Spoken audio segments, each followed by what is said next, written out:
Saya mengajak saudara untuk memikirkan satu hal yang banyak sekali orang Kristen, bahkan maaf saya berkata, hamba-hamba Tuhan pun boleh kata sedikit sekali, bahkan sangat sedikit yang pernah memikirkan konsep ini. Dengarkan baik-baik pertanyaan saya. Selama saudara jadi Kristen, ya ini harus jujur ya. Oh ya, Richard sini. Nah, kalau tadi saya cerita yang lama, maka di ruangan ini ada dua anak saya yang baru. Satu Richard, lalu Rio. Rio mana Rio? Nanti biar mereka cerita, saya lanjutkan. Pertanyaan saya kepada saudara, ya ini penting sekali. Selama saudara menjadi Kristen, saudara ke gereja manapun, ikut acara rohani apapun, yang saudara dengar dari khotbah-khotbah, dari pengarahan-pengarahan, dari ajakan-ajakan, dan semua jenis yang sama untuk acara-acara rohani, itu lebih banyak membicarakan kepentingan kita atau kepentingan Tuhan. Ngerti nggak pertanyaannya ini? Ya, lebih banyak membicarakan kepentingan siapa? Loh, yang nggak jawab kok diam saja. Saudara, berarti saudara nggak pernah ke gereja kalau gitu. Saya ulangi lagi. Selama saudara menjadi Kristen, dalam semua acara rohani yang saudara pernah ikuti, fakta yang kita dengar dari khotbah, ajakan dan semuanya itu lebih banyak membicarakan kepentingan kita mendapat sesuatu dari Tuhan, atau kita lebih banyak diajar tentang membicarakan kepentingan Tuhan. Nah, itu lebih dari 90%, saudara. Dan inilah kerusakan fatal dari kerajaan surga. Kalau kita ingat doa Bapa kami, maka kita harus merubah konsep ini.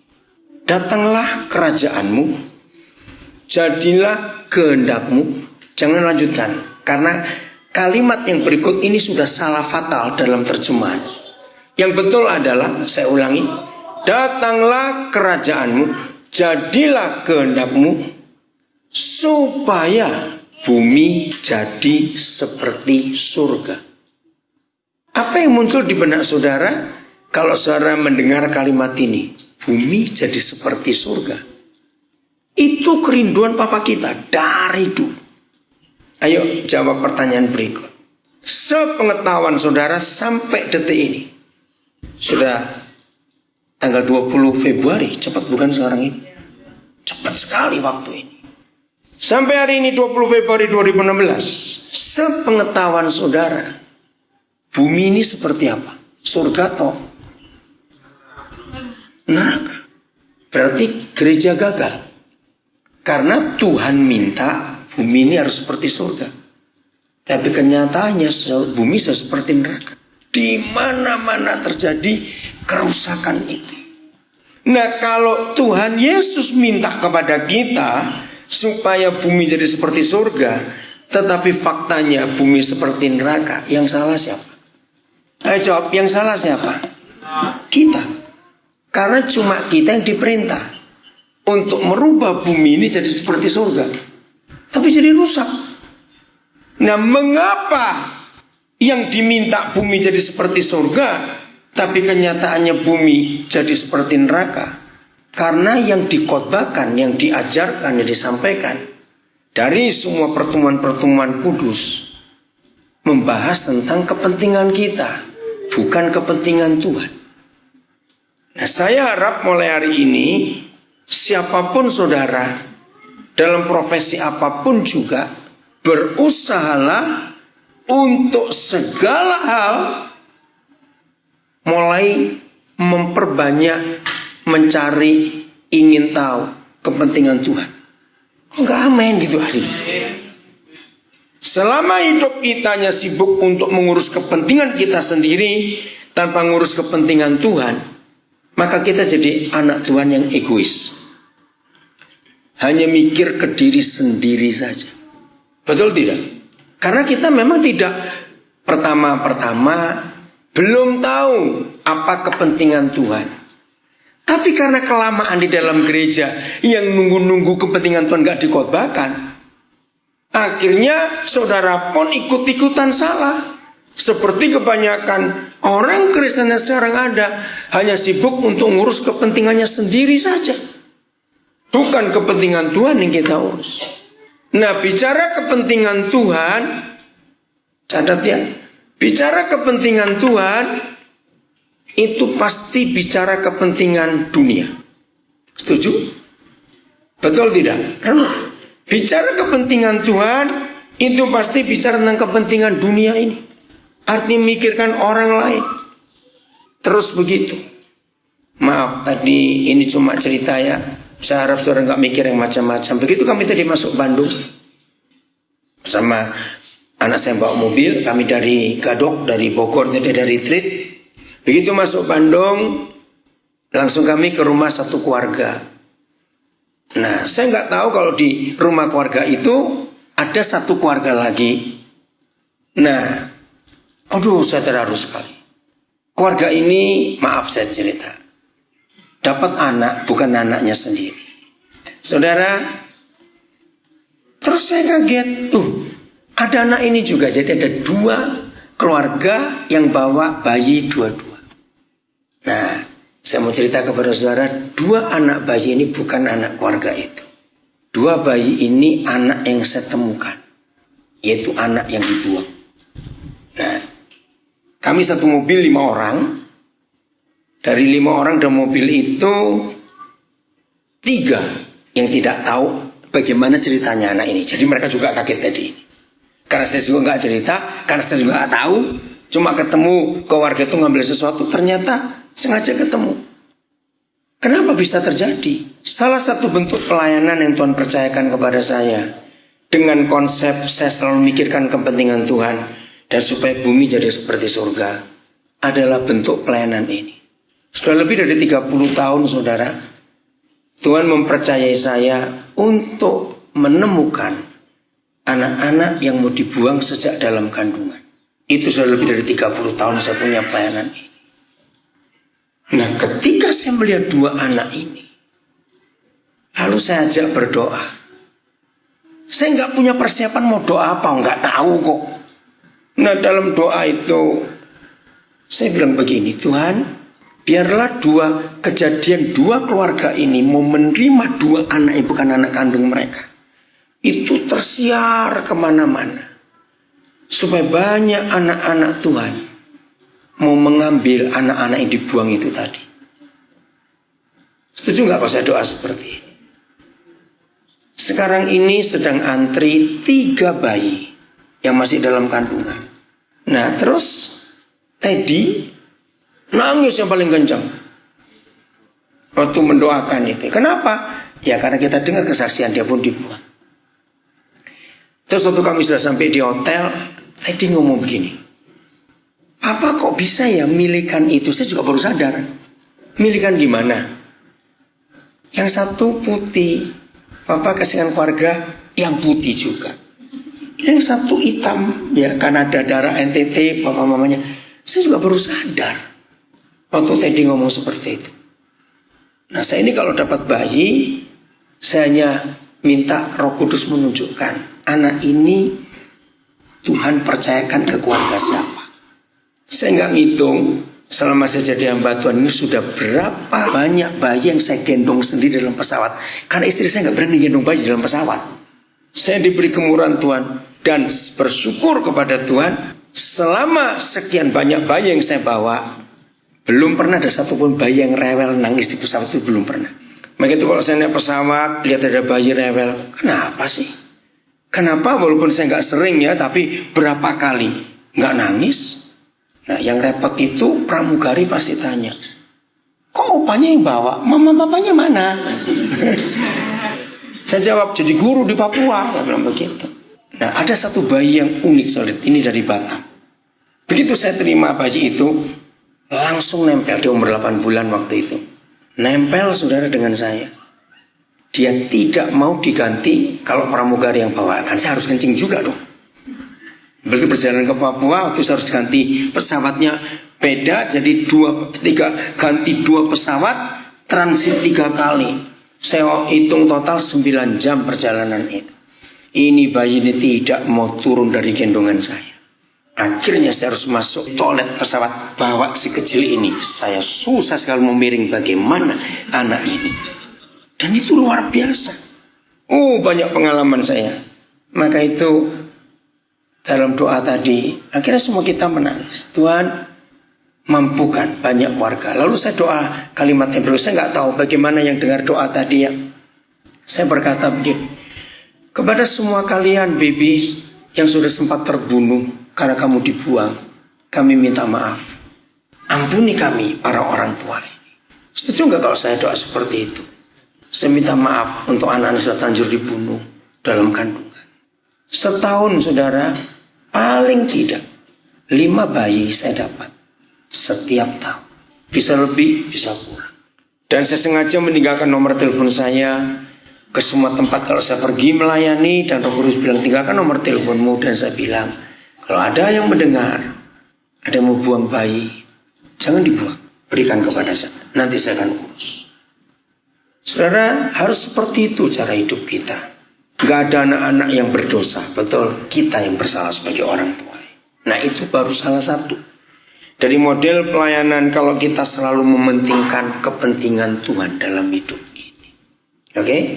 Oke, saya stop dulu. Saya beralih karena lihat wajah saudara, wajah sendu semuanya.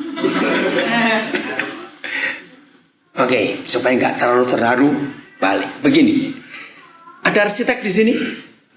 Susan arsitek ya? Itu angkat tangan dong. Saya ingat kode, ingat kamu arsitek. Angkat tangan. Gondo apa? Masinan bang. Elektro. Siapa lagi yang arsitek di sini? Arsitek rumah semut dia. Oke. Ada lagi nggak? Oke, nggak ada. Cuma satu. Dengar. Apa yang dipentingkan bagi seorang arsitek kalau dia diminta untuk gambar rumah?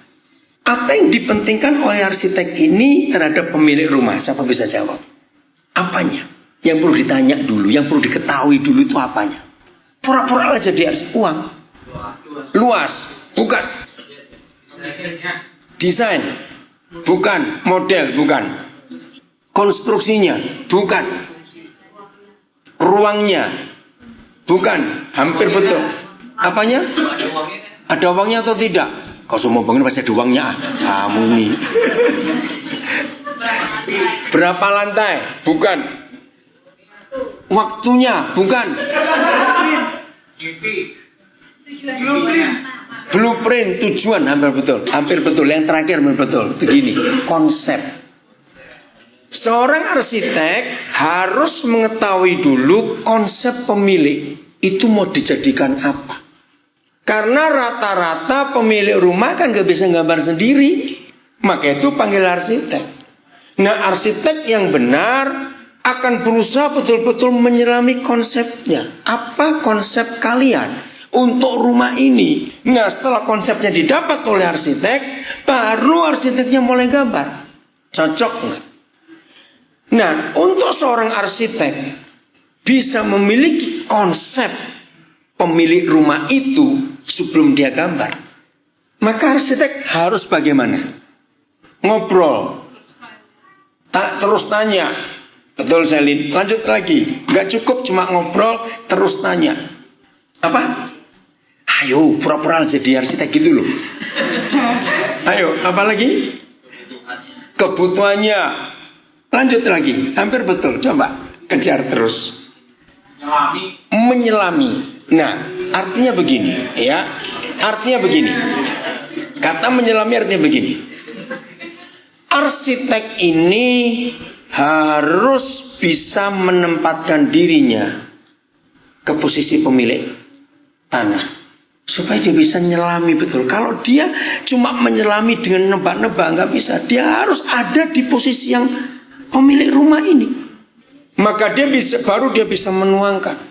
Kita buka dulu ayat ini. 1 Korintus 3 ayat yang ke-9. Saudara percaya Pak Paket itu arsitek yang hebat? Ya, dunia ini dibangun dengan gambar yang cantik sekali sebelum dia ciptakan. Ada blueprint yang dia buat. 1 Korintus 3:9. Nah, kita ini arsitek. Udah? Selin, kamu baca Selin. Coba nih. Pakai mikrofon ini. 1 Korintus 3:9. Karena kami adalah kawan sekerja Allah, kamu adalah ladang Allah, bangunan Ayat 10-nya Selin. Ayat 10. Ayat 10-nya, sesuai dengan kasih karunia Allah yang dianugerahkan kepadaku sebagai seorang ahli bangunan yang cakap, telah meletakkan dasar dan orang lain membangun terus di atasnya. Ya, udah, terima kasih. Habis belum? Oh, belum, sorry. Tetapi tiap-tiap orang harus memperhatikan bagaimana ia membangun di atasnya. Ya. Setelah kita membaca 2 ayat ini, ternyata kita ini arsitek. Loh, kok nggak amin yang lain? Iya. Betul. Dan perhatikan kata Paulus di ayat 10. Aku ini sebagai seorang apa? Stop. Ahli bangunan. Kalau sudah kata ahli itu sudah hebat belum? Belum. Yang, ayo baca Alkitab. Yang cakap. Ahli yang cakap. Kira-kira bagaimana? Sudah ahli, cakap lagi. Artinya apa? Bukan cuma pintar, beda. Cakap itu bukan pintar. Ya, kesimpulannya tadi itu. Gara-gara 2 ayat ini, saudara. Maaf, saya cerita ini jangan saudara mikir yang lain-lain. Bagi saudara yang sudah sekian lama kenal saya, mengapa konsep-konsep pelayanan saya sangat berbeda dengan banyak pendeta yang saudara tahu? Maaf saya berkata ini. Ngerti gak maksudnya? Yang baru-baru saudara mulai melihat. Nah, kenapa saya katakan Richard tadi baru? Saya kenal dia baru tahun yang lalu. Tahun lalu Richard ya? Bulan berapa itu Papa lupa? Bulan 6 Juni 2015. Saya punya kebiasaan kalau saya jalan kemana saja walaupun istri saya ikut, kalau Roh Kudus menyuruh saya ngajak seorang atau 2 orang, saya akan lakukan. Nah, untuk perjalanan saya kali ini, ya saya Selasa malam yang lalu, ini Sabtu ya, saya Selasa malam saya baru tiba dari Jerman, langsung berangkat ke Semarang. Rebu pagi saya ke Salatiga. Nah, Richard sudah ikut, mulai gabung dengan saya. Di Salatiga sampai sore ada wisuda dan banyak urusan lain lagi. Carikan asrama untuk anak-anak papa yang kuliah di Salatiga. Sore saya ke Semarang, maunya istirahat karena semalam belum tidur baik. Perjalanan 16 jam dari Munich sampai ke Jakarta. Ternyata ada sekelompok anak-anak tahun mau minta komsel. Saya layani di Pelamongan di Semarang. Kamis pagi-pagi jam 6.15 saya dengan Richard terbang ke Surabaya. Langsung pelayanan jam 10. Lalu harus ke rumah sakit. Ada teman baik saya, dia koma 38 hari. Tadi jam 1 meninggal. Saya bersyukur saya masih sempat ketemu. Lalu sore 4:30 hari Kamis itu saya ada pelayanan. Sebuah kantor minta dilayani sore. Lalu malam saya ada pertemuan lagi. Kamis ya. Jumat pagi kemarin kami ke Jakarta. Langsung ke Gadok, Bogor. Ada retreat sampai tadi ini. Bisa bayangkan. Dan saya bersyukur saya nggak pernah mengalami gangguan jam tidur yang beda waktu semuanya itu. Nah, kalau saya ceritakan ini kepada saudara, terus saya tadi tanya Richard, karena besok dia balik ke Surabaya, saya ke Jakarta, lalu besok malam saya kembali ke Papua. Saya tanya Richard ini, Richard, sebelum kamu pisah dengan Papa besok, Papa ingin tahu, ketemu gak maksud Tuhan? Kenapa Tuhan paksa kamu ikut Papa selama berapa hari? Dan tadi dia ngitung, dari Rebu pagi dia ikut sampai sekarang ini, berapa? Kamu dengar berapa khotbah? 7 kali. Nah, saya ingin tahu apa yang dia dapatkan. Nah, itu cara saya memuridkan orang ya untuk tahu betul-betul. Saudara, banyak gereja itu kaget tidak bisa ngerti cara saya pelayanan. Contohnya, kalau istri saya tidak ikut, lalu gereja itu menginapkan saya di sebuah hotel, maka saya akan minta kepada panitia, tergantung ukuran tempat tidurnya cukup untuk berapa orang. Kalau cuma untuk 2 orang, ya saya minta kepada panitia, pilihkan salah seorang dari jemaat atau dari panitia yang bisa menemani saya. Mereka kaget, loh, Papa bisa tidur dengan orang gak dikenal? Kenapa? Loh, kira-kira bingung gak melihat konsep itu, saudara? Buat saya biasa. nggak ada masalah. Bawa susu nggak, Yordan? Mamanya ada. Karena Yordan ini penjual susu. Nah, nanti saya akan kenalkan sebelum saudara tahu. Siapa tahu lagu yang paling terkenal itu? Hanya nama Yesus. Tahu? Kamu juga lucu, Ted. Nah, itu Yordan tuh yang ngarang. Terus apalagi tiada yang aku lupa. Terlalu besar kasihmu Bapa, itu ada banyak dia ubah lagu. Oke, saya lanjutkan. Kalau tempat tidur hotel itu cukup untuk 3 orang, 4 orang, saya akan isi secukupnya. Dan mereka semua yang tahu prinsip saya ini, mereka heran. Karena buat saya, jam tidur pun saya ingin memuridkan orang. Oh, gak ada yang amin, saudara? Amin. Kegagalan gereja yang terbesar bukan karena gak punya gedung, karena gak bisa menyekolahkan teologi, tidak. Kegagalan gereja yang terbesar, gereja tidak memuridkan orang. Padahal perintah Tuhan Yesus, pergilah kamu ke seluruh dunia, jadikan segala bangsa itu muridku. Nah, itu yang tidak dikerjakan. Muridku. Tanggal 3 Juli yang lalu, tahun lalu ya, saya diundang oleh Yayasan Mitra Misi di Manado untuk saya bicara 3 sesi.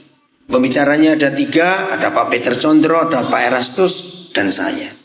Tanggal 2 saya dijemput oleh panitia. Acaranya tanggal 3, tapi tanggal 2 Juli malam itu panitia ingin ada pembukaan, panitia kumpul, saya yang bicara. Jadi jam 8 malam.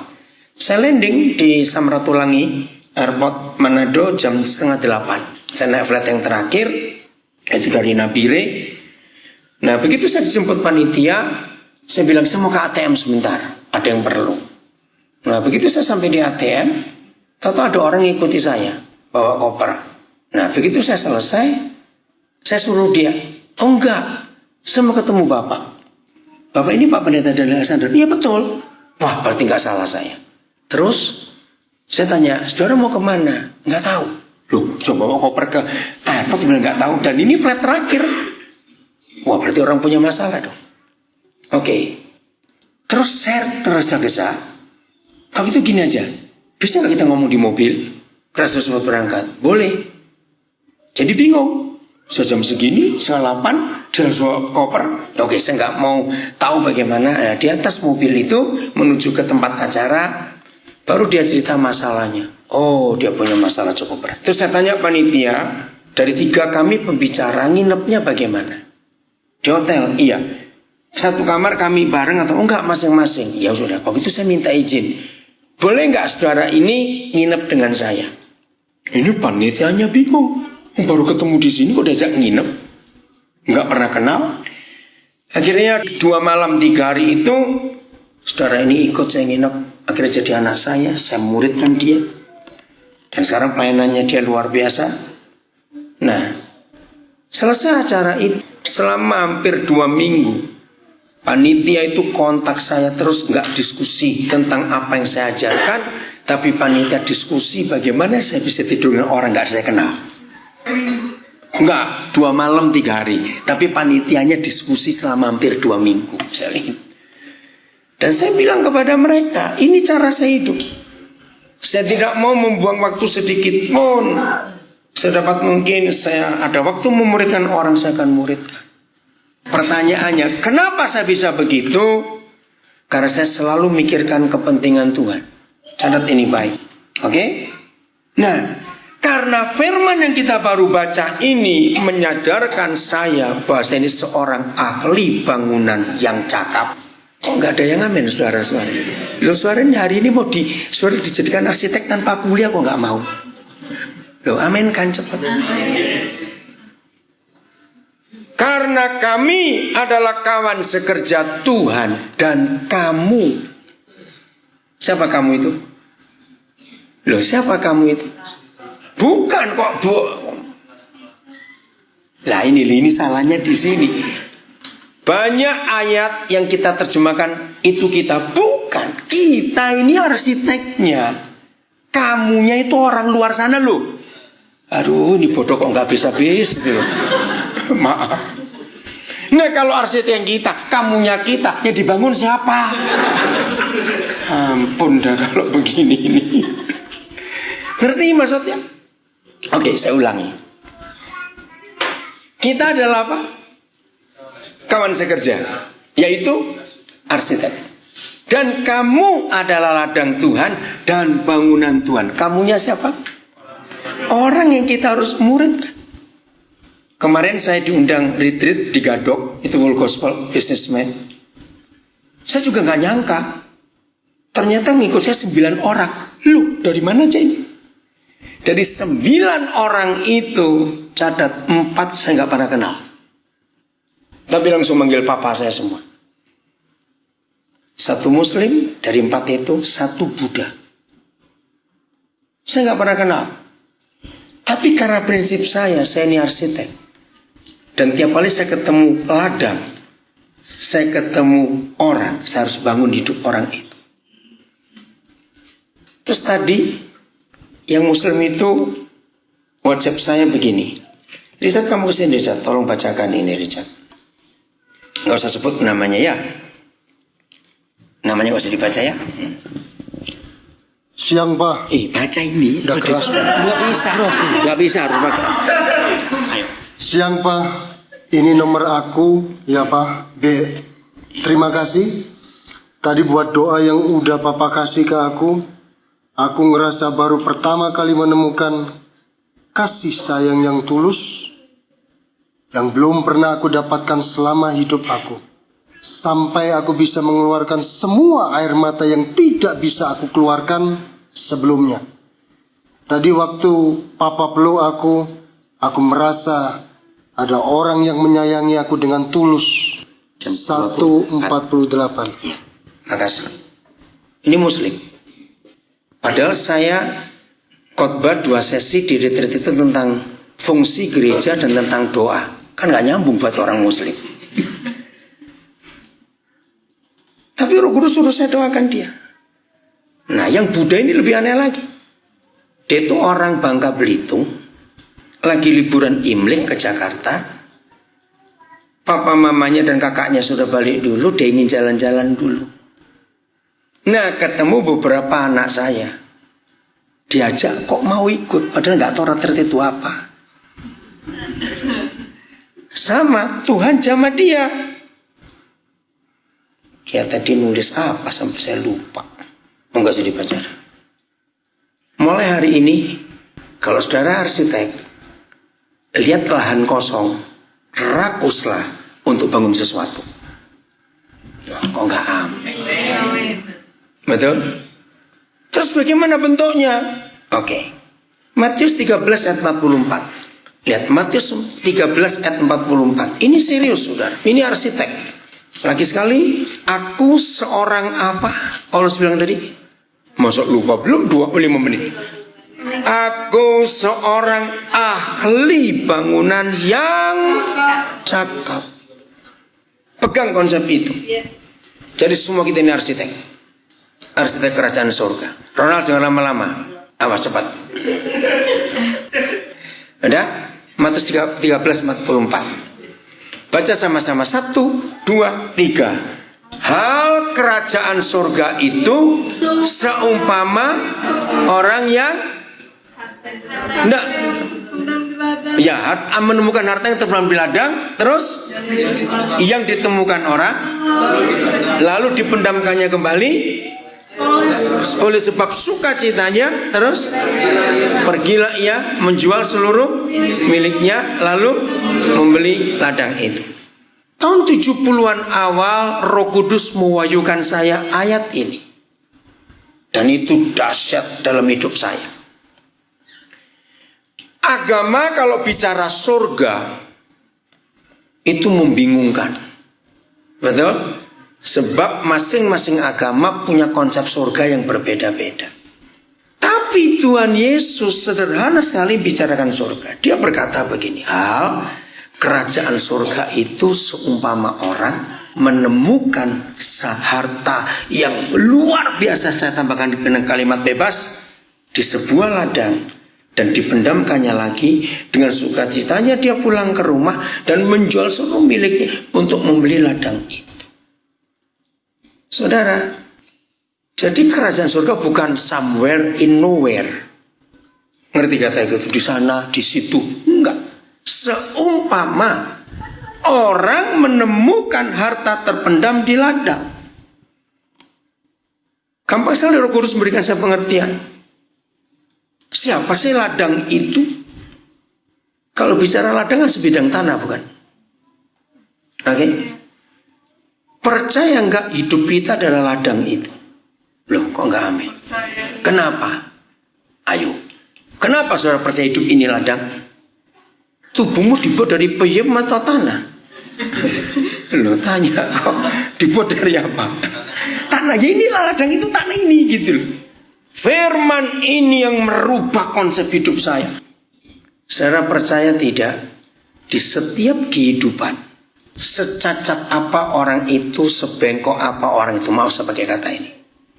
Karena kalau kita sebagai pengusaha properti jual beli tanah, orang beli tanah, jual beli tanah itu sangat ditentukan 3 hal. 1, lokasi. Betul? 2, bentuk dan ukuran. Namun sulit sekali kalau ada lokasi tanahnya miring-miring gak lurus gitu. Betul? Yang ketiga, bukan harga dulu, tapi manfaat. Untuk apa? Kira-kira cocok atau tidak?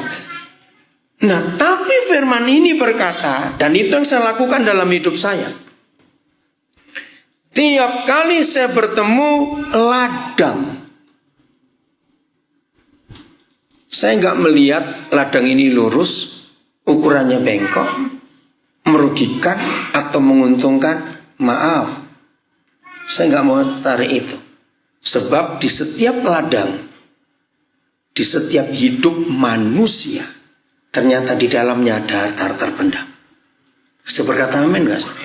Ada harta terpendam. Kalau kita pakai bahasa sekuler, itulah skill atau keahlian. Maka itu secacat-cacatnya orang. Maaf saya berkata, sebengkok-bengkoknya hidup orang itu, percayalah di dalam tanah hidupnya itu ada harta terpendam. Selin Om ngomong tentang kamu ya. Ada yang tahu? Selin silala ya nomor kamu. Ya. Angkat tangan Selin, duduk di depan. Dia pakai kursi roda. Selin coba cerita dengan jujur apa yang Om mau tanyakan. Saya ini kedua kali saya ketemu Selin. Pertama kali kapan Son di sekolahmu, sekolah Yahya? Bulan berapa itu tahun lalu? Bulan berapa ya Selin? Om lupa. Lupa. September. Oke. September ya. Saudara. Karena dia duduk depan, saya diundang sekolah Yahya di jalan apa itu? Lupa. Jalan Riau, Bandung. Maka saya duduk sebelah Selin. Tiba-tiba dalam roh saya ini merasa ini anak hebat. Dan ternyata dia penulis buku. Om, saya baca bukumu. Aku sudah, kamu cepat terus nulis kedua, ketiga. Nah, yang saya mau tanya pada Selin, maaf ya Selin, kamu harus jujur cerita. Selama Selin bertemu dengan banyak hamba Tuhan, adakah hamba Tuhan seperti Om yang rajin kontak kamu, cerita apa saja? Jadi Tunggu, kamu harus ngomong. Ayo. cerita ya Om ya. Iya boleh cerita. Jadi gini ceritanya Yang dekat ini dekat. Oke. Ya. Jadi ceritanya itu saya sebenarnya kaget juga gitu waktu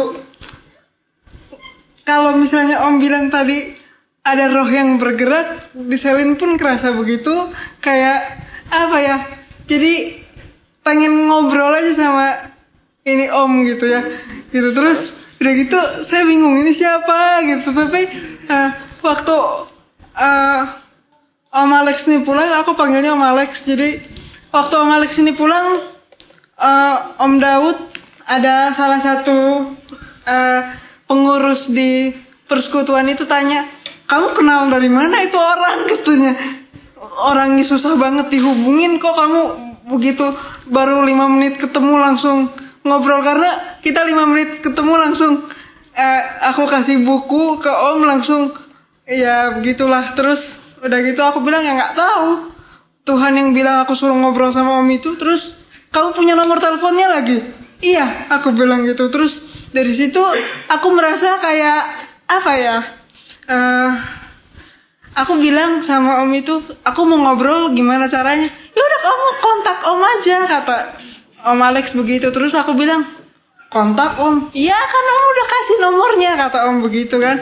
Terus udah gitu aku mulai WhatsApp dengan cuma halo yang nggak penting gitu, terus tapi dibalas juga sih cuma hai Selin. Terus udah gitu yang paling mengagetkan saya adalah waktu om bilang jangan ragu-ragu untuk kontak om kapan saja, katanya. Terus aku bilang baru pernah ada pendeta yang kayak gini gitu, maksudnya pendeta yang sibuk itu. Saya kontak pendeta banyak karena latar belakang saya banyak ketemu dengan teolog-teolog dan sebagainya begitu. Cuma mereka kalau sibuk itu selalu bilang ntar ya Selin ya, ntar ya. Kalau ini sama Om Alex tuh nggak pernah bilang ntar ya gitu. Terus untuk kesini pun kalau buat Selin sih satu panggilan dari Tuhan, karena waktu itu Selin cuma berpikir saya lagi kesepian waktu itu. Terus aku bilang kayaknya aku harus kontak Om Alex nih. Terus karena berbekal dia bilang kontak Om kapan aja. Dengar belakang. Dengar ya. Karena berbekal waktu itu Om Alex bilang kontak Om kapan saja. Waktu itu saya kontak jam berapa ya Om? Jam 11 apa jam 10 gitu. Iya jam 10. Baru dibalasnya setengah 12 malam. Dan balasannya itu pokoknya dibalas toh. Iya. Iya, dibalas setengah 12 malam. Dan balasannya bikin saya kaget, karena aku cuma bilang, aku cuma ngomong 2 kata, Om Selin mau ngobrol, aku bilang gitu, cuma 1 kalimat. Dan balasannya, oke, boleh Om tunggu. Kamu bisa datang nggak hari Sabtu? Besok Om ada ke Bandung, ada di BTC. Terus aku bilang, hah? Apa ya ini ya? Terus apa bener aku bisa ketemu Om Alex lagi gitu? Maksudnya ini satu hal yang sangat tidak pernah aku bayangin gitu. Karena walaupun aku dikelilingin banyak orang yang sayang sama aku gitu ya, tapi sayangnya Om Alex tuh beda sama aku gitu. Maksudnya bingung juga sih jelasinnya, tapi bahasa Sunda sudah. jadi gini, waktu di sekolah itu panggil papi, terus aku bilang, karena papi kandungku bilang kalau ada orang yang mau ngangkat kamu sebagai anak lagi, jangan panggil papi ya, soalnya papi biar satu aja papinya, katanya gitu. Jadi supaya nggak bingung, karena saya tuh punya 7 orang tua angkat. Jadi Om Alex nih orang tua saya ke-8 yang iya. Jadi setiap orang ketemu saya maunya sih ngangkat anak begitu, terus karena ngobrol banyak hal, tapi ya itu ngobrolnya sepotong-sepotong dan balasnya entah tahun depan entah kapan gitu ya. Tapi kalau Om Alex ini lain gitu, maksudnya dia begitu kosong, begitu online, selalu membalas aku punya pesan setidak penting apapun. Itu luar biasa, dan ya syukur kepada Allah. Amin, puji Tuhan. Nah maaf ya kalau saya cerita ini, jangan saudara mikir yang macam-macam. Kenapa saya bisa sebegitu diberikan kemampuan oleh Tuhan untuk memperhatikan orang? Gara-gara konsep ini. Saya ini arsitek. Saya setiap ketemu orang, saya nggak perlu tahu orang itu modelnya apa. Pokoknya dia ladang, dan saya tahu dalam dirinya ada harta terpendam yang harus saya beli. Kata belinya ini. Maka itu kenapa saya sangat berbeda dalam cara saya pelayanan dengan banyak hamba Tuhan saudara pernah kenal. Saya bersyukur punya istri yang luar biasa. Dia tidak pernah mengeluh ketika waktu saya habis untuk orang lain. Maaf kalau Selin cerita sendiri, saya sangat menghargai dia. Saya kagum pada anak ini. Maka itu sedapat mungkin saya usahakan untuk menjawab apa yang dia tanyakan. Di sini ada satu anak tunarunggu, Aldo di belakang. Dia hampir tiap hari kontak saya lewat WhatsApp, lewat BBM. Berapa kali dia itu Aldo ini adalah anak kandung dari seorang bernama Budi yang sudah meninggal. Nah Budi ini yang menggubah lagu Semua Baik, Semua Baik. Tapi Budi ini sendiri tidak pernah tahu kalau lagunya jadi berkat. Sebab ketika lagunya sudah jadi album rekaman, dia sudah meninggal. Nah itu ada istrinya Budi. Ya ini angkat tangan kamu, angkat tangan. Ya Aldo angkat tangan, suruh angkat tangan. Ya itu tunarunggu. Nah yang saya paling terharu saudara, kalau Aldo bilang gini, Papa saya mau nyanyi untuk Papa. Ngerti nggak? Bagaimana orang tunarunggu bisa nyanyi? Dia nulis, ini nyanyian untuk Papa. Dia bisa diskusi dengan saya tentang pendidikannya, tentang apa saja. Dan sekali lagi, saya bersyukur Tuhan bisa menolong saya untuk membagi waktu dengan baik dalam semua kesibukan saya. Dan saya bersyukur istri saya istri yang luar biasa. Ya Papa belajar nyanyi kayak papanya. Ngerti ya saudara? Nah arsitek itu begitu. Lihat lahan kosong, lihat pingin buat sesuatu. Nah saudara punya rasa itu enggak? Nah itulah kerajaan surga. Oh enggak amin. Hal kerajaan surga itu adalah seumpama seorang yang menemukan harta terpendam di sebuah ladang. Begitu ditemukannya, dia bersuka cita, lalu dipendamkannya lagi, dan dia pulang jual seluruh miliknya untuk membeli ladang itu. Skill itu harus dibangkitkan. Kalau bahasa rohani itu talenta. Masih ingat Nick Vujicic? Betul? Anak pendeta loh saudara. Salah apa? Ayo kalau kita jadi pendeta, lalu istri kita melahirkan cacat, nggak punya tangan, nggak punya kaki, kan tertuduh. Salah apa kami? Kurang apa kami? Kok Tuhan begini? Siapa ngikuti YouTube-nya masih ada di Indonesia Hebat RCTI 3 tahun yang lalu? Ya toh. Ingat doanya. Maka itu saya paling benci, nggak suka pada orang Kristen yang hobinya minta mujizat saja. Nggak ada mujizat buat kita. Yang ada adalah untuk orang-orang baru.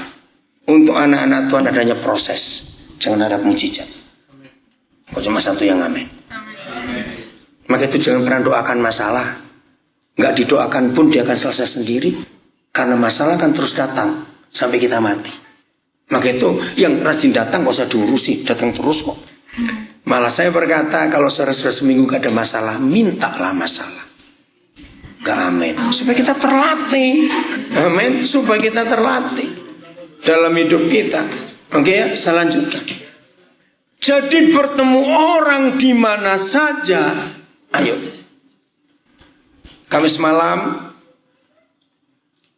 panitia yang undang saya nginapkan di hotel Mercure di Surabaya.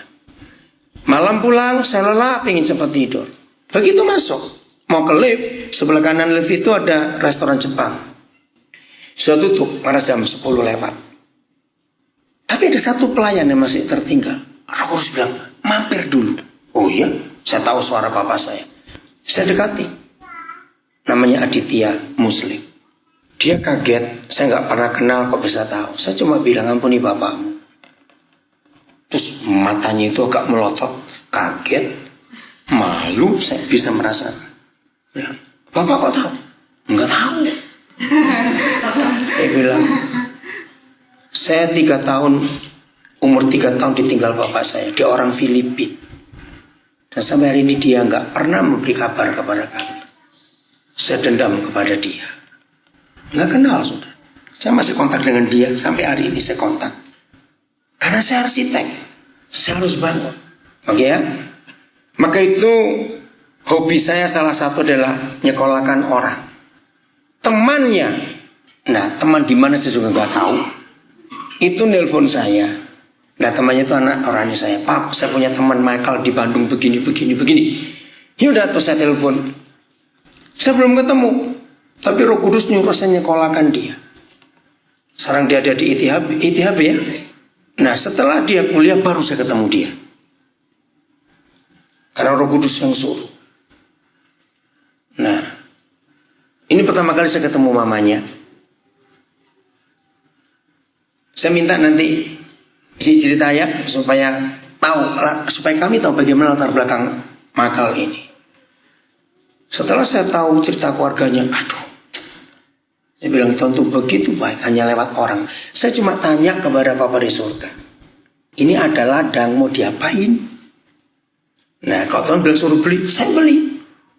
Artinya tahu ya, menyelamatkan, dan buat sesuatu. Maka kalau ini yang kita kerjakan, surga itu nyata di bumi, katakan amin. Karena hal kerajaan surga itu seumpama apa? Ada orang menemukan harta di ladang, harta yang terpendam itu. Oke, saya lanjutkan dulu ya. Jadi seorang arsitek harus tahu konsep. Nah, karena ladang-ladang itu milik Bapa di surga, amin. Berarti konsep siapa yang kita harus kenali? Bapa di surga, karena pemilik ladang itu tadi yang mau dibangun rumahnya. Nah, akhirnya saya mempelajari, cari di Alkitab, apa sih konsep Bapa tentang bangunan-bangunan ini. Ayo kita buka Roma 14 ayat 18. Saya lupa tahun berapa saya dapat ayat ini, tapi setiap firman yang diwahyukan Roh Kudus kepada saya itu memotivasi saya untuk bergerak di bagian itu. Ayo kita baca sama-sama Roma 14 ayat 18. Sudah? 1, 2, 3. Bukan, Roma 14 ayat 18. Sudah? 1, 2, 3. Karena barang siapa melayani Kristus dengan cara ini, ia berkenan kepada Tuhan dan dihormati manusia. Wah, ketika pertama kali saya dapat ayat ini, saya senang sekali. Siapa nggak bangga kalau sebagai pelayan Kristus berkenan kepada Bapa di surga dan dihormati manusia. Walaupun kita nggak cari hormat. Cuma masalahnya Paulus tidak menjelaskan dengan cara apa. Kan cuma cara ini. Ininya yang mana? Lama sekali saya cari. Karena saya ingin tahu. Saya ingin berkenan kepada Bapa saya. Dan saya ingin manusia menghormati. Walaupun tidak perlu cari hormat manusia. Tapi kalau disediakan, kenapa tidak? Betul? Nah, maaf ya saudara. Kalau dengan demikian, berarti cukup banyak orang melayani Kristus tidak dihormati manusia. Karena tidak pakai cara ini. Karena yang bisa berkenan kepada Tuhan dan dihormati manusia, kalau kita pelayanan dengan cara ini. Nah, cara ininya ini apa? Cukup lama saya mencari, ternyata Roh Kudus jawabannya simpel. Ngapain kamu cari jauh-jauh Daniel? Habis nggak tahu cara yang mana. Ya di atasnya. Dia bilang di atasnya yang mana? Ternyata 17. Ayo kita baca ayat 17. 1, 2, 3. Sebab kerajaan surga itu bukanlah tentang makan minum, tetapi tentang kebenaran. 1, 2, damai sejahtera. 3, sukacita oleh Roh Kudus. Oh, saya baru tahu. Sejak hari itu sampai seterusnya, dan tentunya hari ini pun saya tetap berlanjut. Ini model pelayanan saya kerjakan sebagai arsitek kerajaan surga. Saya selalu ingin menyatakan kebenaran. Siapa kebenaran itu? Siapa kebenaran itu? Akulah jalan. Nah, Yesus. Kemanapun saya pergi, saya ingin membuat orang itu damai sejahtera. Kemanapun saya pergi, sedapat mungkin saya membuat orang-orang itu bersuka cita. Kemanapun saya pergi. Kamis malam di Surabaya, anak-anak saya buat acara. Saya nggak pernah mikir mau ada makanan apa. Tiba-tiba itu Kamis Senin. Ya, saya masih di Jerman Senin malam saya baru berangkat. Tiba-tiba ada orang WhatsApp saya kenal orang ini dengan foto ayam bakar madu. Maksudnya dia cuma cerita, Den sekarang saya punya usaha baru. Tiba-tiba Roh Kudus berkata, kamu beli untuk makanan yang hadir dari Kamis malam. Oh iya, ya udah. Sore karena saya beli. Dia bingung. Saya pesan 50. Aduh, oven saya cuma mampu 20 ekor. Terus saya bilang begini, ya udah, saya kirim lebih, kamu beli oven baru. Loh, bukan masalah oven baru. Freezer saya nggak cukup untuk nyimpan ayam sampai 50. Wah, kalau beli freezer saya nggak mampu, saya bilang begitu. Ya. Saudara, akhirnya malam itu ada makanan. Ya, ayam goreng madu itu. Itu kebiasaan saya membuat orang ingin dalam hidup damai sejahtera itu tadi dengan konsep ini. Ternyata memang ini keluarga yang biasa-biasa sederhana, kalau saya nggak begitu. Ternyata orang-orang cocok dengan makanan. Nah, termasuk tadi saya tahu IT ini jual makanan, kue-kue. Saya undang dia, apa yang bisa kamu bawa malam ini? Yang ada saja, nggak usah yang nggak ada. Saya bilang, yang campur-campur pun nggak apa-apa. Suatu kali ada orang nawari sambal kepada saya. Bilang, Koden, saya punya usaha sambal. Ada 7 macam sambal. Oke, 1 botol isi berapa gram maksud saya? Berapa? Nah, pas hari itu saya ada kebaktian. Bawa sambalmu. 1 macam, bawa 10, jadi kamu bawa 70 botol. Untuk apa? Pokoknya bawa ke tempat itu. Dia nggak ngerti. Ternyata ada pertemuan. Nah, saya padahal nggak mau jual. Tapi pemilik perusahaan itu tahu, oh ini kerjaan Koden memang begitu. Ya udah, akhirnya mereka bayar. Ya puji Tuhan, saya cuma begitu aja sudah. Laku, akhirnya itu bisa laku. Soalnya saya nggak tahu saya bisa punya hati seperti itu. Ingin buat orang bisa hidup dalam damai sejahtera, dalam sukacita oleh Roh Kudus. Karena saya arsitek, ingat itu ya. Saya ingin membangun hidup orang. Catat itu baik-baik. Nah, kalau saudara baca, jadi harga ladang itu berapa? Tadi itu loh, Matius 13 ayat 44. Harga ladang itu berapa? Seluruh miliknya. Ya berapa seluruh miliknya itu? Semua yang dia punya. Tadi dalam pertemuan para pengusaha Kristen di Gadok, mereka kaget, saya punya konsep begini. Dan orang gak percaya, Teddy mana ya? Kok gak masuk-masuk Teddy ini? Mana? Oh, sembunyi di situ. Kok pindah-pindah tuh kamu, Ted? Kenapa? Awas kamu. Dengerin. Saya tuh ngomong begini, ya. Saya nggak tahu saudara kalau dengar ini apa yang muncul di hati saudara. Saya ini selalu merasa berdosa kalau di ATM saya ada saldo, saudara. Loh, ngerti nggak? Lu dengar saya ngomong apa? Saya selalu merasa berdosa kalau saya masih punya saldo di ATM saya. Nah, itu para pengusaha bingung. Loh, kok bisa? Kenapa? Ketika masih banyak orang perlu, kok saya simpan untuk saya sendiri? Maka itu saya kembali memuji istri saya. Dia itu istri yang luar biasa. Selalu habis, dia nggak pernah ngomel.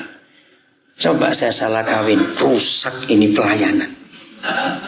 Nah, jangan marah para istri. Ngerti sendirilah pokoknya, gak usah ngomong. Saya berasa dikeroyok nanti. Ted sini, Ted. Oh, pindah lagi. Ya ampun kamu ini. Kamu itu kutu loncat betul sih. Kenapa gak bisa diem kalau duduk? Nah, ternyata selesai itu saya ini didatangi beberapa pengusaha. Masa Koden gak pernah punya saldo? Enggak. Saya merasa berdosa kalau saya ada saldo. Saya selalu tanya, ini untuk siapa itu? Ini untuk siapa? Nah, karena Richard ini yang baru ikut saya malah 3 hari. Hobi saya itu bukan ke mall, ke ATM. Selalu ngecek ATM. Nah, terus tadi keluar. Ya setelah saya ngomong itu, terus bapak-bapak begini, sini Ted, cerita Ted, supaya saudara tahu ya. Jadi pas bapak khotbah tadi siang, terus saya kan ke toilet. Saya agak lama, saya nggak masuk langsung, saya berdiri di samping. Tiba-tiba ada satu bapak yang keluar, bapak pengusaha itu. Terus tiba-tiba dia ngomong gini, anaknya Pak Daniel ya? Oh iya Pak, kenapa Pak? Bapak kamu tuh gila katanya. Oh saya bilang, iya emang gila Pak, emang gila tanda kutip saya bilang gitu kan. Masa ada orang yang ngabisin saldonya sampai 0, ntar dia kebutuhan yang lainnya gimana? Kan kalaupun dikirim ya nggak mungkin sampai 0 gitu. Masa sih ada orang kayak gitu? Saya bilang gini, saya juga nggak percaya Pak. Saya nggak percaya ada manusia kayak gitu. Tapi saya bukti nyata, saya punya handphone yang WhatsApp sama Papa. Saya waktu itu berapa minggu lalu saya transfer uangnya. Jadi saya pegang 3 ATM Papa dan saya transfer uang untuk transfer ke biaya kuliah anak-anak. Itu tuh saldonya ada berapa gitu dan semuanya memang 0. Yang BNI 59.000, sisa 59.000, yang Mandiri sisa 160.000, yang BCA sisa 5.000 berapa gitu. Jadi itu kan udah habis kan. Nah saya liatin ke bapak itu. Bapak kalau nggak percaya nih saya punya WhatsAppnya. Saya lihat ini loh Pak buktinya. Jadi memang gila itu pendeta. Gila itu bapak kamu. Iya emang gila. Jadi orangnya nggak percaya. Tapi karena saya punya buktinya, akhirnya dia julukin bapak orang gila. Tapi kamu gila. Saudara, dengerin. Dengan konsep itu, setan itu sakit hati dengan saya. Kenapa? Karena setan itu kan uang itu kan setan. Begitu kalau kita nggak sayang setan, berarti nggak sayang uang. Enggak, amin. Jadi bagaimana kalau kita nggak sayang uang? Bukan, yang nggak sayang setan. Bentuknya seperti apa? Iya, tanpa ragu. Yang kalau sayang kan disimpan-simpan. Kalau sayang, ngerti nggak sih saya ngomong apa ini? Kok diam? Iya, jawab lah. Kalau sayang kan disimpan-simpan. Sayang. Karena nggak sayang, dibuang-buang. Saudara, ini konsep penting. Jadi kalau saya membangun bangunan Tuhan di ladangnya Tuhan, saya harus kenal konsepnya Tuhan yang punya ladang itu. Apa sih konsepnya? Buka Kejadian 29 ayat 8. Maaf. Mudah-mudahan ini ayat yang terakhir. Mudah-mudahan. Jangan khawatir, saya ngecek sebelum masuk, makanan masih banyak. Kejadian 2 ayat 8. Ini konsepnya. Ayo kita baca sama-sama. 1, 2, 3. Selanjutnya Yahweh Tuhan apa? Membuat taman di Eden di sebelah timur. Setelah tamannya jadi, diapakan? Disitulah, hai baca, ditempatkannya manusia yang dibentukkan. Nah, ternyata ini konsep papa kita tentang bangunannya. Harus berupa taman. Ngerti nggak maksud ini? Loh, ngerti nggak taman? Oke. Muncul apa di benak saudara kalau saudara mendengar kata taman? Hijau, apalagi? Indah, apalagi? Sejuk, nyaman. Semuanya yang enak, yang bagus. Jadi semua bentuk bangunan yang kita harus bangun sebagai arsitek di ladang Tuhan. Ingat lagi sekali, 1 Korintus 3 ayat yang ke-10, ayat yang ke-9. Kami adalah kawan sekerja Tuhan, dan kamu adalah ladang Tuhan dan bangunan Tuhan. Ayat 10 berkata, sebagai ahli bangunan yang cakap, aku membangun dasar fondasi dan orang lain yang meneruskan. Berarti kita pun termasuk kontraktornya ya, kalau disebut begitu toh. Betul tidak? Nah, ini loh saudara, yang menyebabkan saya tidak pernah takut kekurangan. Ya, nggak pernah takut. Saya cuma ngomong dulu ya. Kemarin pagi kami berangkat dari Surabaya. Richard jadi saksi. 3 ATM saya saldonya di bawah 50.000. Jadi nggak bisa diambil. Sampai di Halim. Nah, kami mau berangkat naik mobil ke Gadok. Saya harus punya uang dong. Beli bensin di jalan bagaimana? Makan bagaimana? Saya cek ATM. Yang 2 nggak ada isinya. Yang BCA ada masuk 5 juta. Saya nggak tahu dari siapa. Maaf, saya cuma ceritanya konsep ini. Tapi hari ini sudah habis lagi. Jadi saldo kembali ke 5.000 lagi. Maaf, saya nggak takut. Terus besok bagaimana? Urusan besok. Begini konsepnya. Kalau kita ini kontraktor dan arsitek, mungkin nggak Tuhan nggak bayar? Lah, ayo jawab. Mungkin nggak Tuhan nggak bayar? Lu tahu nggak maksud saya ngomong ini kok diam saja? Apa ayo? Jangan takut bangun terus, pelit. Loh, betul tidak? Maka itu kalau saya membangun hidup orang, saya tidak pernah tunggu saya punya uang atau tidak. Kan uang bukan dari saya, dari pemilik tanah dong. Nggak usah cuma kontraktor. Tapi ada masalahnya. Kalau pemilik tanah belum kirim uang, ya yang bangunannya saya bilang tunggu dulu ya. Michael, berapa kali kamu sering didenda kalau papa telat kirim? Lino, sering kamu didenda bukan kamu toh? Itu ada anak saya sekolah lulus perpajakan. Oh, kenapa tadi tertawa? Sama tak kamu toh? Ya sudah, saya nggak takut didenda. Yang denda pun bukan uang saya, uang yang punya tanah kok. Saudara, ini konsep yang harus kita pakai dalam hidup kita. Barang siapa melayani Kristus dengan cara ini. Cara apa tadi? Bangunkan kerajaan surga. Taman itu tadi, bangunkan taman itu. Tanggal 4 Desember, ya, saya ke Belanda dan Teddy sudah berangkat 4 pagi, saya berangkatnya 4 malam. Kebiasaan saya, siapa yang ngantar saya terakhir, maka dia berhak pegang seluruh ATM saya, siapapun. Itu kebiasaan saya. Tunjukkan. Nah, hari itu yang antar saya namanya Muhammad Halimudin. Keren bukan? Setelah dia berangkat, saya selesai check-in, barang-barang sudah masuk, saya mau bayar porternya. Saya cari dompet saya, kok tidak ada? Oh, berarti ketinggalan di mobil. Memang dompet gak pernah ada di badan saya, di kantong baju gak ada, selalu di tas saya itu.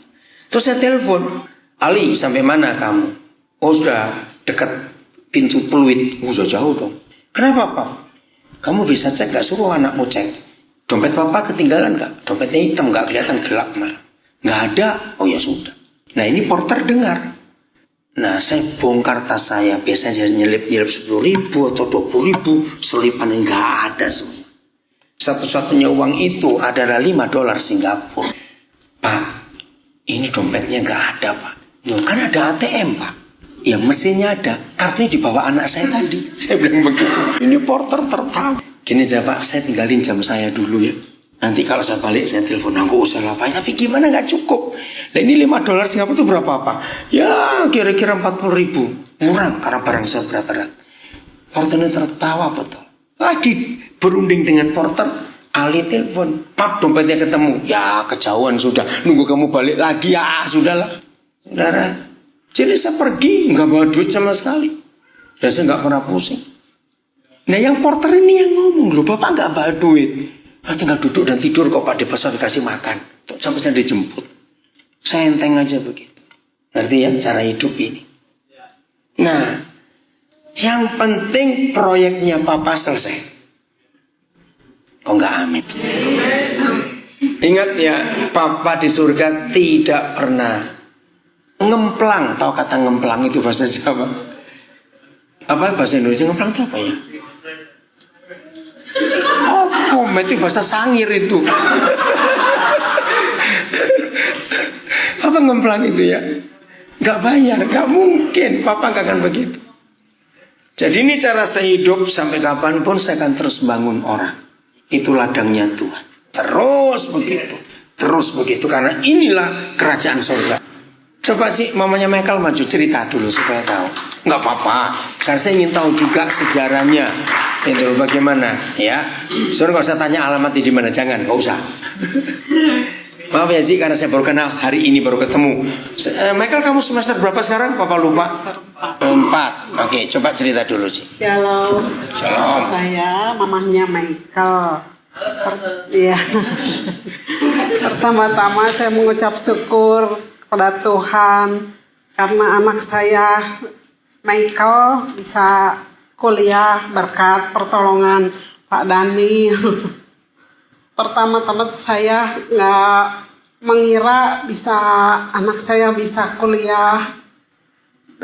Dari kehidupan saya, suami saya kerjanya ya cuman bantuin mamahnya bikinin kue, sama adalah sedikit bikin itu servis kursi apa gitu kan, tadinya kerja, sekarang ya kecil-kecilan inian sendiri.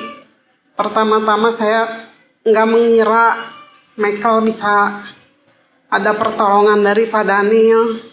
Dari Michael kenal sama temannya Marcella, taunya Marcella ngasih tahu ke Pak Daniel bahwa Michael ya dia pengen sekali kuliah. Cuman saya sama papahnya nggak sanggup gitu nguliahin dia. Emang anak saya 3, yang 1 perempuan udah nikah sekarang, kedua Michael, ketiga ya sekarang yang SMA, 1 lagi dedeknya itu juga tahun sekarang dia mau kuliah. Cuman saya juga bingung, nanti ada pertolongan dari siapa lagi gitu. Buat anak saya yang 1 itu, Francisca namanya. Puji nama Tuhan, saya percaya mungkin nanti ada pertolongan dari siapa gitu yang bisa ngituin anak saya kuliah. Saya pengen sekali anak-anak saya bisa pada maju, ada bisa kuliah. Kalau ngelihat dari ekonomi saya, ya saya ini mungkin pas-pasan, nggak bisa nguliahin anak-anak gitu. Tapi saya ngituin supaya anak-anak ini bisa kuliah, minta pertolongan, saya tiap ini doa supaya ada yang tergerak hatinya bisa ngebiayain lagi anak-anak saya.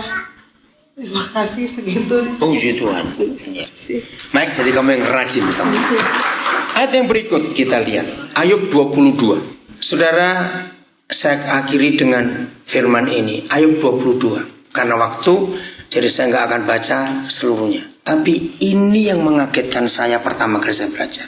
Ternyata Ayub itu punya dosa yang nggak main-main di hadapan Tuhan. Tadinya kita nggak mikir kalau Ayub itu punya dosa. Karena di pasal 1 di hadapan iblis, Tuhan memuji Ayub itu luar biasa, bukan? Tapi ternyata ada kesalahan yang segitu dalamnya. Dan apa salahnya Ayub? Bukan perzinahan, bukan pembunuhan. Maaf saya berkata, pelit. Ingat, pelit itu dosa besar, saudara. Ya, saya akan baca tentang Ayub pasal 22 dengan cepatnya. Oke, saya mulai ayat 1. Ayat 2. Apakah manusia berguna bagi Tuhan? Tidak. Orang yang berakal budi hanya berguna bagi dirinya sendiri. Ketika kita hanya sibuk ngurus diri kita sendiri, ketika kita hanya sibuk ngurus kepentingan kita sendiri, bukan kepentingan Tuhan, disitulah celaka itu terjadi. Apakah ada manfaatnya bagi yang Maha Kuasa kalau engkau benar? Ini teguran temannya kepada Ayub. Apa keuntungannya kalau engkau hidup saleh? Nah, ini di pasal 1 Tuhan memuji Ayub itu saleh, benar, tapi di hadapan iblis loh, ya, di hadapan iblis. Ini urusan Tuhan dengan setan hari itu di pasal 1. Sekarang urusan Tuhan dengan Ayub. Apakah karena takutmu akan Tuhan?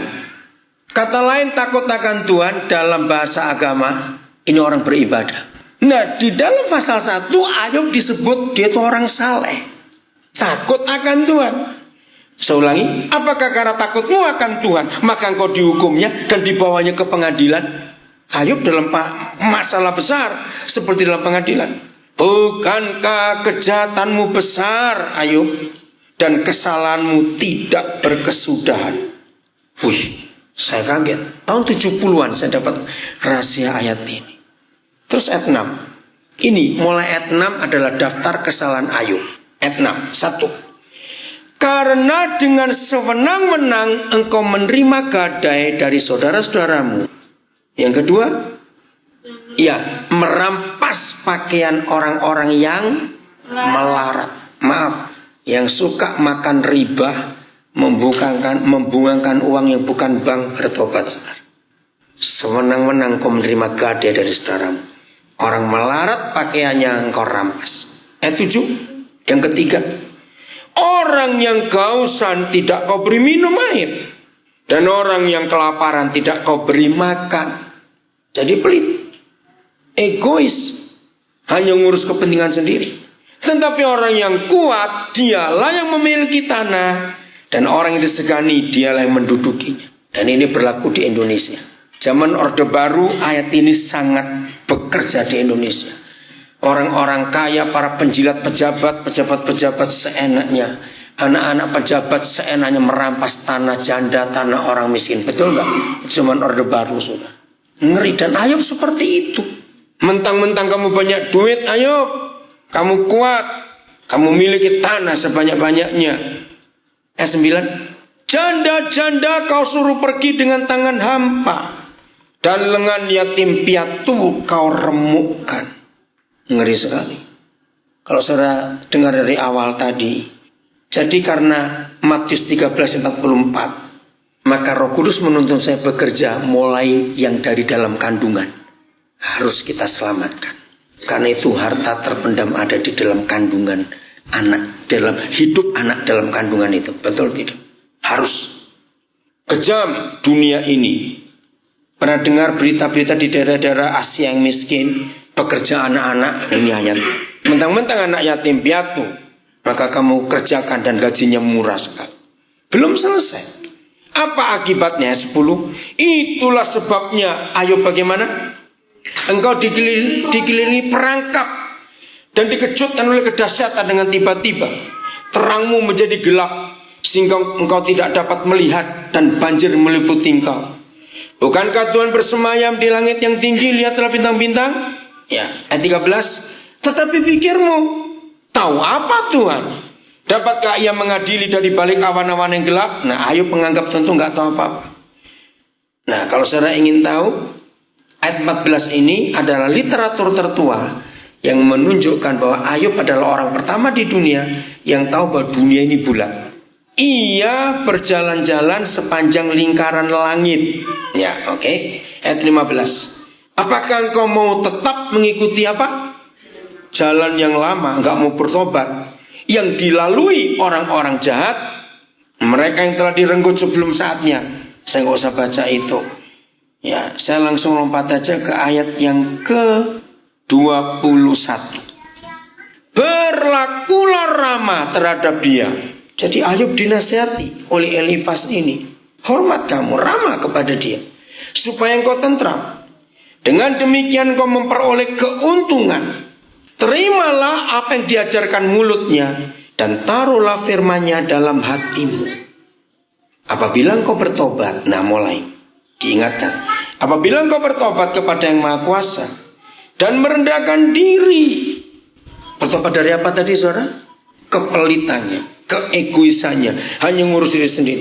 Apabila engkau bertobat kepada Yang Maha Kuasa dan merendahkan diri, apabila engkau menjauhkan kecurangan dari dalam kemahmu, dalam keluargamu, membuang, nah ini ayat yang merubah hidup saya. Sampai saya merasa bersalah kalau saya punya saldo yang diam saja. Membuang biji emas ke dalam debu, emas Ofir ke tengah batu-batu sungai. Dan apabila Yang Maha Kuasa menjadi timbunan emasmu dan kekayaan perakmu, apa hasilnya? Maka sungguh-sungguh engkau akan bersenang-senang karena Yang Maha Kuasa dan akan menengadah kepada Tuhan. Kalau kita menjadikan itu. Dan ayat 27 terakhir, jikalau engkau berdoa kepadanya, Ia akan mengabulkan doamu dan engkau akan membayar nasar. Mengabulkan doa untuk apa? Bukan untuk kaya buat diri sendiri, tapi untuk bisa mampu membeli banyak ladang. Katakan amin. Saudara, saya hidup pakai konsep ini. Saya kembali sebentar ke ayat yang ke-24. Orang gila saja tidak akan buang emas. Loh, ya atau tidak? Tapi ini suruh buang emas. Biji emas dibuang kemana? Ke dalam debu. Sederhana konsep yang saya terima dari Roh Kudus. Debu itu siapa? Manusia. Apalah kata lain membuang ke dalam debu? Investasi. Loh, betul enggak? Menanam. Investasikan. Kalau saudara pernah dengar Tuhan Yesus berkata, jangan simpan uangmu di tempat di mana perampok, ngengat, karat mengakan. Masih ingat? Nah, ini ayat yang saya pakai. Jadi saldo saya bukan ada di bank, tapi saldo saya ada di dalam debu-debu ini tadi. Kok nggak amin, saudara? Nah, saldomu di mana?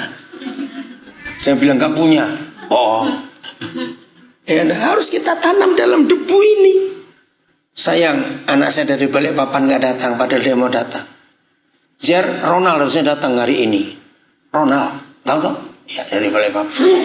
Nah, dia mau cerita. Ini tanggal 28 Januari yang lalu, saya ke Balikpapan karena saya 29 akan ke Nunukan, Kalimantan Utara. Saya dijemput anak saya namanya Ronald. Sebelum menuju tempat nginap, Ronald bilang, Pak, saya mampir dulu ke toko bahan bangunan karena di rumah ada yang kerja. Silakan. Nah, tadi saya tuh nggak mau turun. Saya mau diam di mobil sambil saya beresin berapa sosial media saya harus dikirim. Roh Kudus gerakan saya suruh turun. Oh iya, yaudah saya turun. Begitu saya turun, saya tanya, Papa, saya disuruh berkati siapa turun ini? Saya nggak tahu ini toko. Lihat yang duduk di meja kasir. Oh ya, oke. Terus saya bilang, Ron, kamu kenal yang punya toko? Oh iya, ini saudara istri saya. Baik, tolong nanti perhatikan orang duduk di belakang kasir itu. Untuk apa? Oke, Papa pergi. Ya udah. Malam selesai pelayanan, saya dapat nomor telepon. Ternyata dia Muslim. dari Sumatera Utara. Terus saya bilang, Mak, iya Bapak cari saya katanya. Iya, kenapa Pak? Oke, terus saya ngomong tentang hidupnya. Wih, dia kaget saudara. Tapi Jumat pagi, itu tanggal 29 saya harus pergi ke Nunukan. Tapi pulangnya saya lewat Balikpapan lagi. Nah dia memaksa ketemu saya. Karena dia bilang selama saya hidup saya belum pernah ketemu ada orang yang saya nggak pernah kenal. Tapi orang ini bisa membongkar apa yang saya rahasiakan selama ini. Sama halnya dia itu sakit hati dengan bapaknya luar biasa. Saya cuma ketemu sebentar di Bandara Sepinggan. Karena saya terbang lagi. Cuma nggak sampai 30 menit. Saudara, Tuhan jamah dia luar biasa. Nah, terus Roh Kudus ngomong begini loh. Kamu perhatikan giginya anak itu. Gigi suruh perhatikan. Terus kenapa? Lagi masalah. Oh iya. Nah saya sudah terbang. Terus sampai tempat tujuan saya WhatsApp dia. Akhirnya dia manggil saya Papa. Saya bilang, namanya Tony Ton, maafkan Papa kalau tanya masalah ini. Mungkin buat kamu gak enak. Gigimu. Wih, dia kaget. Pak, sudah lama gigi saya memang punya masalah. Tapi keluarga kami gak punya uang untuk bereskan. Salah satu anak saya di Jakarta, spesialis ortodontis. Saya tanya, bisa gak nangani ini? Wah, mesti difoto dulu. Nah, difoto gimana orang di Balikpapan? Ya udah pokoknya papi berangkatkan dia ke sini ya. Silakan. Roh Kudus nyuruh begitu. Saya baru kenal sekali. Akhirnya saya berangkatkan dia ke Jakarta untuk ketemu dokter gigi ini. Ditangani saudara. Maaf saya cuma cerita. Sekian belas juta, saya kaget. Nah, saya nggak punya uang. Nah tapi prinsip saya bisa ngutang dia dulu kok. Dokternya anak sendiri kok rep. Perlu 4 hari penanganan gigi itu. Nanti bulan April harus balik lagi. Nah itu kan menjelang Imlek. Tahu saya ditelepon salah seorang anak saya. Pak, saya ingin memberi amplop Imlek. Saya tanya sejak kapan kamu jadi Tionghoa? Saya bilang begitu. Karena aneh ngasihin amplop Imlek. Oh iya, Papa lagi perlu apa? Saya bilang ini loh, ada saudaramu giginya bermasalah. Ternyata ke dokter sampai ST. Oh ini saya tanya dia. Sekian belas juta. Langsung dibayar oleh anak saya ini untuk amplop Imlek katanya. Aneh bukan? Maka itu gini loh saudara.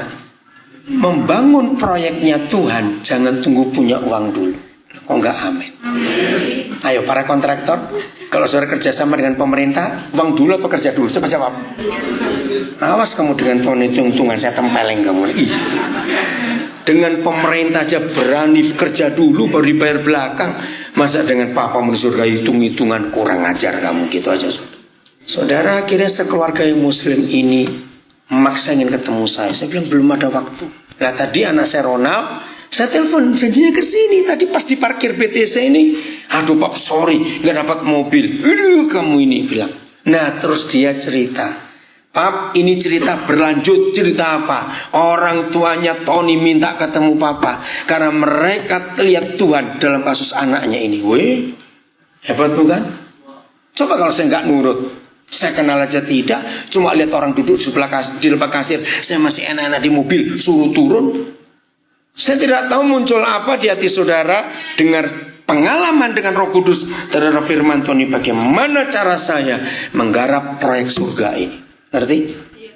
Wah, maka itu hidup saya selalu penuh dengan sukacita. Karena tiap kali proyek itu jadi, pemborongnya dapat sesuatu enggak? Loh saya tanya kok. Nah pertanyaannya, saudara pemborong atau perusak? Ini jawab cepat. Amin. Harus jadi pemborong, kontraktor, arsitek. Mau berubah mulai hari ini? Sungguh? Benar ya? Tuhan memberkati kita semua.